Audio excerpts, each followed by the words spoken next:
Welcome back guys. सो आज की video में हम लोग एसक्यूएल इंजेक्शन का प्रैक्टिकल करेंगे। लेसन नंबर 1 पहला चैलेंज होगा। लास्ट वीडियो में मैंने आपको एसक्यूएल इंजेक्शन का थ्योरी या एक्सप्लेनेशन बताया था कि कैसे एसक्यूएल इंजेक्शन होता है, राइट। तो चलिए शुरू करते हैं हम लोग अपनी लैब से। तो मैं यूज़ करने वाला हूँ डॉकर बेस्ड एसक्यूएल की lab.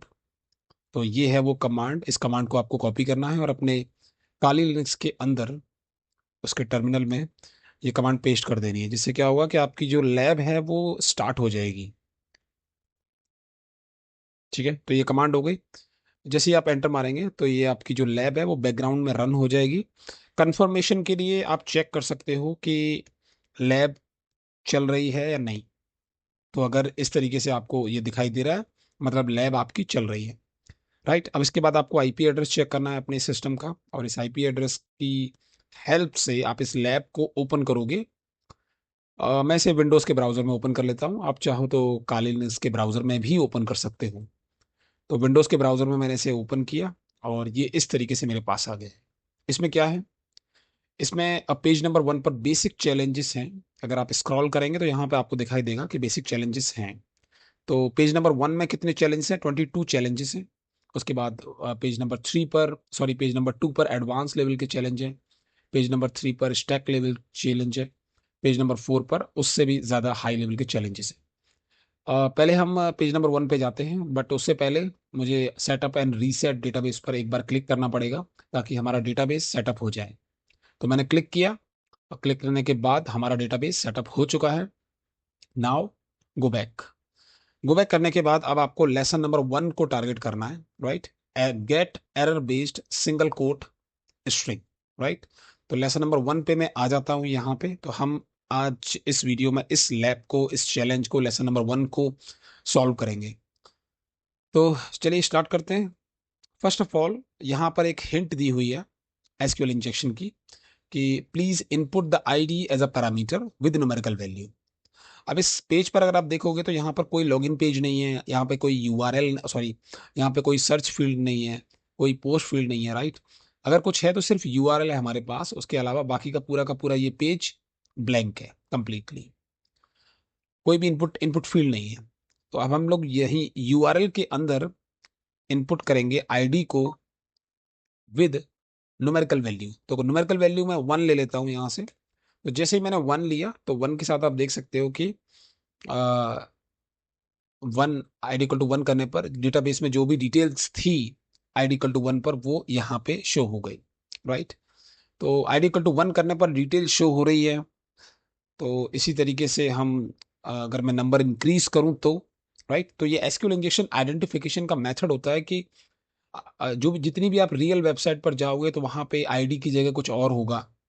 Like page equal to 1, product ID 1, right. कुछ भी नंबर हो सकता है, 1 ही नहीं, मतलब 100 भी हो सकता है, 50 भी हो सकता है, 79 हो सकता है, कुछ भी नंबर हो सकता है। आपको ये चेक कंफर्मेशन करना होता है कि जो पैरामीटर है यूआरएल में, उसका नंबर चेंज करने पर या इंक्रीज करने पर, अगर वेबसाइट पर अवेलेबल डेटा चेंज हो रहा है, इसका मतलब आप कम्युनिकेट कर पा रहे हो, आप कंट्रोल कर पा रहे हो इस पेज को। तो जैसे मैं चेंज करता हूँ इसको यहाँ से, ठीक है। तो मैं आईडी इक्वल टू 1 की जगह 2 कर देता हूँ और एंटर मारता हूँ, तो आप देख सकते हैं कि डेटा यहाँ पे चेंज हो रहा है, राइट। तो इसका मतलब क्या हुआ, आप यूआरएल के थ्रू वेबसाइट को कंट्रोल कर पा रहे हैं। तो अब हम इसको इंक्रीज करेंगे कि ठीक है, इतना क्लियर हो गया, नाउ इंक्रीज द नंबर। तो आप आईडी इक्वल टू 2 किया आपने तो अलग रिजल्ट आ रहा है। वैसे ही आईडी इक्वल टू 3 करोगे, 4 करोगे, 5 करोगे, 6, 7, 8, 9, 10, 11। तो मैंने 11 किया तो यहाँ पे अभी भी डेटा आ रहा है। तो वैसे ही नंबर को इंक्रीज और करते जाओ, 12 करो, तो अब यहाँ पे डेटा अभी भी आ रहा है। चलिए एक बार और कर लेते हैं, 13 करो। 13 करोगे तो अब आपको दिखेगा कि डेटा नहीं आ रहा है। इसका मतलब कि बैकएंड में टोटल जो रिकॉर्ड्स हैं वो 13 रिकॉर्ड्स हैं, राइट। सॉरी, 13 नहीं, 12 रिकॉर्ड्स है। 13 वाला जो रिकॉर्ड्स है वो है ही नहीं, क्योंकि 13 नंबर जब मैंने डाला तो रिकॉर्ड नहीं, दिखाई नहीं दे रहा कुछ भी, कोई डेटा नहीं आया मेरे पास, राइट। और सिर्फ 12 रिकॉर्ड है। अगर मैं 13 की बजाय 14 करूंगा तो आपको दिखेगा कि अब भी रिकॉर्ड है, मतलब 14 वे पर रिकॉर्ड है, 15 करूंगा तो रिकॉर्ड नहीं है। इसका मतलब क्या हुआ कि ये वैसे तो ये वेबसाइट की गलती है कि इन्होंने 13 बार रिकॉर्ड खाली रखा है और 14 वे में डेटा डाल के रखा है, राइट। तो हम लोग कंसिडर करके चलते हैं, मान लेते हैं कि इसमें ना ओनली 12 रिकॉर्ड्स ही हैं, क्योंकि 13 वे रिकॉर्ड्स पे कुछ है नहीं, खाली है, तो इसका मतलब 12 रिकॉर्ड है। हम 14 वाले को भूल जाते हैं कि 14 पर कोई रिकॉर्ड है भी या नहीं, ठीक है, क्योंकि ये वेबसाइट की गलती है इसलिए। अब 13 रिकॉर्ड्स हो गए, ये कंफर्म हो गया। अब बात आती है कि हम जब आईडी इक्वल टू 1 या 10 या 12 या जो भी नंबर होता है, उस नंबर के एसक्यूएल इंजेक्शन को एक्सप्लॉइट करने के लिए, चेक करने के लिए आपको क्या करना होता है कि ये जो आईडी आईडी इक्वल टू 1 है या कोई और नंबर है, तो आप ना सिंगल कोट लगा के चेक किया करो। या तो सिंगल कोट लगाओ या डबल कोट्स लगा के चेक करो, ठीक है। या फिर सिंगल कोट के साथ ब्रैकेट लगा के चेक करो, या फिर डबल कोट्स के साथ ब्रैकेट लगा के चेक करो। इस तरीके से अलग अलग पॉसिबिलिटी चेक किया करो। मैंने पहले सिंगल कोट लगा के चेक किया और एंटर मारा तो एरर आ गई। तो अब मुझे बाकी की जो पॉसिबिलिटीज हैं, सिंगल कोट के साथ ब्रैकेट लगाना या डबल कोट्स लगाना, ये सब मुझे करने की जरूरत नहीं, क्योंकि मेरा सिंगल कोट से ही काम हो गया, राइट। अब अगर हम चेक करेंगे इसमें, तो इसने हमें एक एरर दी है, और एरर है ये, right. You have an error in your SQL syntax. इसका मतलब क्या हुआ कि मेरे सिंगल कोट लगाने से बैकएंड में जो क्वेरी चल रही है उस पर इम्पैक्ट पड़ रहा है, वो क्वेरी खराब हो रही है। अब बैकएंड में कौन सी क्वेरी चल रही है, क्योंकि आईडी इक्वल टू 1 हम लगा रहे हैं तो यूजर ने पासवर्ड प्रिंट हो रहा है इस तरीके से, ये जो आपको दिख रहा है, आईडी इक्वल टू 1 किया तो ये प्रिंट हुआ, राइट। तो इसका मतलब क्या हुआ, बैकएंड में डेफिनेटली क्वेरी इस तरीके से चल रही होगी। सेलेक्ट ऑल फ्रॉम, यहाँ पे ये जो एस्ट्रिक है, ये ऑल की तरह काम करता है कि select all from table name, या टेबल का नाम कुछ भी हो सकता है, ठीक है, जैसे एम्प्लॉय आईडी, प्रोडक्ट आईडी, इस तरीके से, या एम्प्लॉय लिस्ट या प्रोडक्ट लिस्ट। तो select all from employ where ID equal to 1, इसलिए ये प्रिंट हो गया। जैसे ही मैं 2 करता हूं तो फिर डेटा चेंज हो जाता है। लेकिन अब समझना ये है हमें कि बैकग्राउंड में जो क्वेरी चल रही है, क्या वो इक्वल सिंगल कोट के साथ 1 है, या ब्रैकेट और सिंगल कोट है, या डबल कोट के साथ है, या ब्रैकेट और डबल कोट के साथ रन हो रही है। तो कौन सी क्वेरी रन हो रही है इनमें से, ये कंफर्म नहीं है अभी तक हमें, क्योंकि जब तक ये कंफर्म नहीं होगा हम आगे प्रोसीड नहीं कर सकते। तो पहले इसका पता लगाना पड़ेगा। तो इसका आपको पता लगाने के लिए आपको क्या करना पड़ेगा कि आपको एनालाइज करना पड़ेगा एरर को। तो ये जो एरर आई है आपके सामने, इसको एनालाइज करो, ठीक है। मैंने ये कॉपी की एरर, और यहाँ पे अगर आप इसे एनालाइज करेंगे तो ये यहाँ पे मैंने डाल दिया है। तो आप इस एरर में क्या करना है कि इसका फर्स्ट वाला, remove first and last quote. तो इस एरर में फर्स्ट वाला कोट ये रहा और लास्ट वाला कोट ये रहा, इन दोनों को रिमूव किया मैंने, फर्स्ट एंड लास्ट कोट को रिमूव किया। अब जो बचा हुआ पार्ट है उसको एनालाइज करो। उसको अगर आप एनालाइज करोगे तो आपको समझ में आएगा कि आपने यूआरएल के अंदर आईडी इक्वल, इक्वल के बाद आपने क्या दिया है, 1 एंड सिंगल कोट। तो 1 और सिंगल कोट कहाँ है आपका, ये रहा 1 एंड सिंगल कोट। अब ये जो 1 और सिंगल कोट है, ये किससे एनक्लोज्ड है, राइट। किससे एनक्लोज है, इस वाले सिंगल कोट से और इस वाले सिंगल कोट से। इसका मतलब बैकएंड में जो क्वेरी चल रही है या बैकएंड में जो सिक्योरिटी लगी हुई है वो है सिंगल कोट सिक्योरिटी, राइट। ये वाली सिक्योरिटी लगी है, राइट। अगर आप थोड़ा सा और कंफर्मेशन करना चाहते हैं तो आप सिंगल कोट के बजाय यूआरएल में बैकस्लैश लगाओ। तो जैसे ही बैकस्लैश लगाओगे तो ज़्यादा चेंज नहीं होगा, बट आपको यहाँ पे दिख जाएगा कि बैकस्लैश से, बैकस्लैश के साथ में क्या लगा हुआ है, सिंगल कोट लगा हुआ है। इट मीन्स कि बैकएंड सिक्योरिटी सिंगल कोट वाली है, क्वेरी में सिंगल कोट यूज हो रहा है, डबल कोट यूज नहीं हो रहा, ब्रैकेट्स तो यूज ही नहीं हो रहे। सो इट्स कंफर्म कि सिंगल कोट वाली सिक्योरिटी है, मतलब ये सबसे बेसिक एसक्यूएल इंजेक्शन होता है, आसानी से सॉल्व होने वाला। अब थोड़ा सा मूव ऑन करते हैं कि अब हम क्या कर सकते हैं इसके साथ। कर ये सकते हैं कि ये जो क्वेरी ब्रेक हो रही है सिंगल कोट लगाने पर, ठीक है, मैंने ये सिंगल कोट लगाया हुआ है तो ये क्वेरी ब्रेक हो रही है, राइट। तो अगर मेरे सिंगल कोट ऐड करने से क्वेरी ब्रेक हो रही है, तो इसका मतलब मैं अपनी कोई और क्वेरी कोई एक्स्ट्रा कमांड चला के डेटाबेस से डेटा निकलवा भी सकता हूँ, राइट। तो उसके लिए फिर मुझे क्या करना पड़ेगा, मुझे अपनी कमांड्स रन करवानी पड़ेंगी। तो ये जो क्वेरी ब्रेक हो रही है इसको पहले सही करना पड़ेगा, राइट।